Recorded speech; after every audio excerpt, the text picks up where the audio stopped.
What's going on, guys? God bless you. Carl's here with Serrano's Mobile Detail in Dallas, Texas. Thank you so much for joining me in today's video. Today we're in Arlington, Texas, guys. We're going to be working on this Tahoe. To be honest, the customer's wife washed it yesterday, but I guess the customer didn't want me to make the drive out here for nothing. So we're still gonna go ahead and vacuum it and wash it, right? Obviously, we're gonna give it just that touch. But real quickly, I want to show you guys the grills. This grill's gun. You know how when I told y'all this was crap? This is crap. Look at this. This already like came off of this tool. Look, and once it comes off, I don't think you're able to screw it back on. Look, literally this, I was using it and this literally came off. This is not good, grills, not good. I'm very upset with the 80 something dollars you spend on this product. Not happy with it. Literally, I can't do anything with it. So I don't even want to contact grills. This was a crappy product. All right, so I've gone ahead and cleaned out all the plastics, all the leather and stuff like that. I'm now to the dressing stage before I start vacuuming it. But I really wanted to talk about this subject, and I think, and by all means, I'm not trying to start anything. And I've preached this a lot in many of my videos, but especially if you're a new detailer, guys, don't show up to an appointment without even knowing what you're gonna be working on, right? Don't show up and you know, especially when it comes to like doing a detail. I don't show up to any project without knowing what I'm gonna be working on, without agreeing with the customer, this is your price, right? It's gonna eliminate a lot of headaches for y'all, to be honest, because you're gonna show up, the car is gonna be already dirty, you're probably gonna get frustrated. And I think that's one of the reasons why I don't have a website. Because that creates too much confusion. When a customer books already on your website, they're expecting to pay that price. Obviously, yeah, you might have on your terms, you know, price subject to change, right? But practice making sure that, you know, you tell your customer, okay, customer, this is what it's gonna be, right? That way the customer doesn't expect or doesn't get surprised. One of the things I do all the time is I tell the customers, hey, you know, before I give you the price, I'd like to see the interior of the car. Please send me some pictures of the interior. Therefore, I can give you a firm price with no hidden fees, right? And that really makes the customers really comfortable. In my opinion, on my side, that's what has really worked. And I'm using, this is Drive Auto Appearance. This is their Luxe Cockpit Conditioner. This is straight into my gun. But therefore, you tell the customer like, hey, there's no hidden fees, and the customer knows that what you quoted him, that's what the customer is gonna pay, right? And many times, very rarely will this happen where I show up and I made a mistake. I didn't quote it correctly. At that point, I bite the bullet and I say, hey, my mistake, we're gonna do it at the price I quoted you. Sometimes it's better to take a loss than to upset a customer, right? So there is literally, in my job, there is no time I don't show up to a home, to a job, without knowing what that job is going to be. The last thing I want is to surprise a customer with a huge amount difference-wise, right? They're gonna be like, yo, like, you quoted me this. And yeah, I could say, well, it's based off condition, right? But as a professional detailer, it's your job to really master that craft and know that you have to take control of the conversations. Many times I hear people say, oh, well, I try this and the customer doesn't want to do it. If that customer is not doing what you're asking, guess what? That probably isn't the customer for you. And I know that sounds a little bit kind of, I hope not arrogant nor cocky, because by all means, I'm not trying to make it sound like that. But if you don't have control of the conversation, you're already struggling, right? If the customer doesn't send me pictures, I still don't quote it, right? But if they're very adamant, like, oh, well, I just want to quote, I just want to have a rough estimate, I give them my highest price. Hey, a very unmaintained interior, you be ready around $500 for a bad interior. If I show up and it's not bad, we adjust the price, of course, right? But therefore, the customer already has a number, like, okay, it's 500 in bad shape, right? Sometimes I charge more, trust me. It could be 500, it could be 800 for an interior, which I've done, right?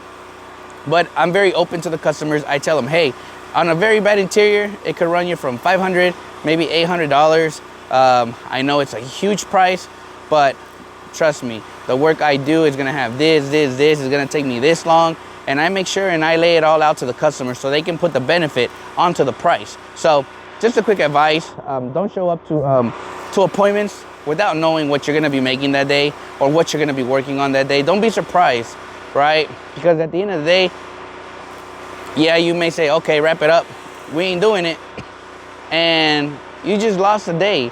But in reality, it's your fault. It's your fault for not doing your due diligence in your homework, in your job.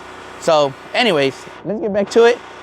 We're gonna dress this interior and we'll start cleaning the windows and vacuuming it.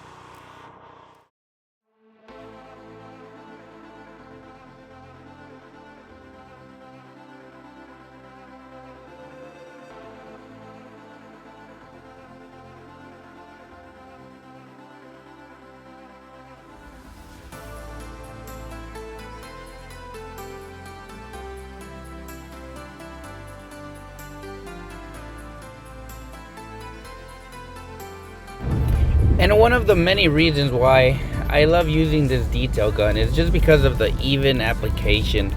I don't know, I just love it. I know a lot of people will say they don't agree to it, and that's okay. But to be honest, this just saves me a lot of time. I don't know if the camera can catch it very well, but really, as far as overspray, I don't see a lot of overspray coming out of the out of the doors and stuff. There is just a light overspray, but nothing too crazy.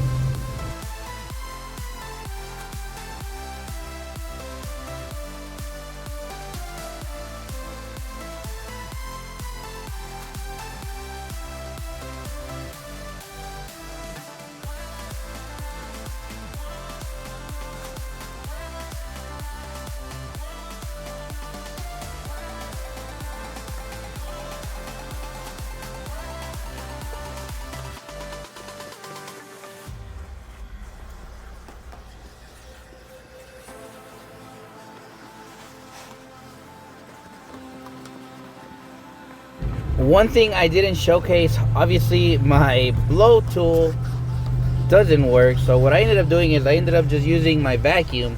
I literally just put this the vacuum hose, I put it on the other side where the air blows out, so I put that there, and then I use that kind of as my blower and just brush everything, get all the dust off and everything, and it works always pretty well. If you're ever in a pinch, try the use your vacuum as your blower, and you'd be surprised how much you can do with just that.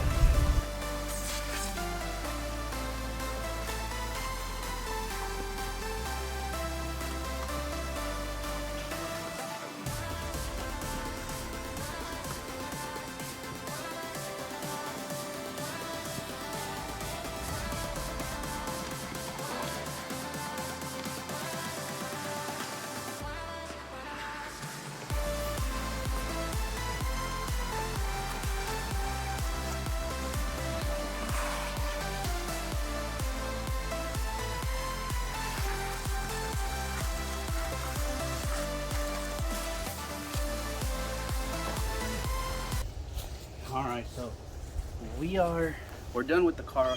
We're with washing the car, of course. One of the reasons why, obviously, I'm using the DIY ceramic gloss as a drying aid, or you can use it as a standalone. I really enjoyed this product, to be honest. Some people are like, oh, you're probably sponsored by them. It's like, no, when I like something, I will talk about it till I blow your ear off.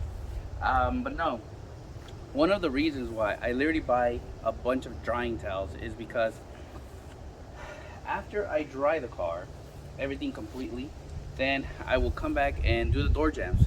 I'll do it with the drying towel as well. And then when I finish with that, then we're to the wheels. If you clean your wheels properly, then the buildup should be very minimal, like on your wheels. I know some people are, you're worried about your towels and stuff, but if you clean the wheel correctly, you will be okay. You won't get your towel like really dirty, if that makes sense. And it's really, a lot of people will usually ask me, like, how is it when you wash them? Does it create any, is there a difference or performance? And to be honest, they work great.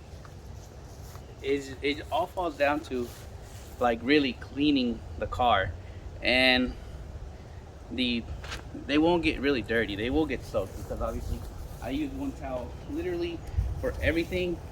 That's just the way I do it, and as well, it helps with speeding up your process. So whenever I do this process, I always just use one drying towel to dry the whole car, and then I follow it up by using that same towel to clean all the door jambs. Literally, even if it gets dirty, it's okay. That's why I buy a bunch of drying towels. And then obviously when I finish, I will clean the wheels. That way it's all said and done. At this point, pretty much the car it's done. I just have to apply the tire dressing to the tires, and that pretty much wraps it up. Usually after I dry the car, then I'll just grab like a separate, maybe like a plush towel, and then I'll just go back just really quickly with like a quick detailer, or really anything you use that you love, right? You always want to have stuff that you love in your everyday carry, right? And I really love this spray because it gives me the slickness, it gives me the gloss, but most importantly, like as a standalone, I think I've said it gives you like 4 to 5 months, I think, of durability. I haven't tested it out, but I talked to Nick, and that's kind of what he told me. If I got it wrong, I'm sorry, but there is a discount code on this one. It should be capital Carlos and then last name Serrano, all caps.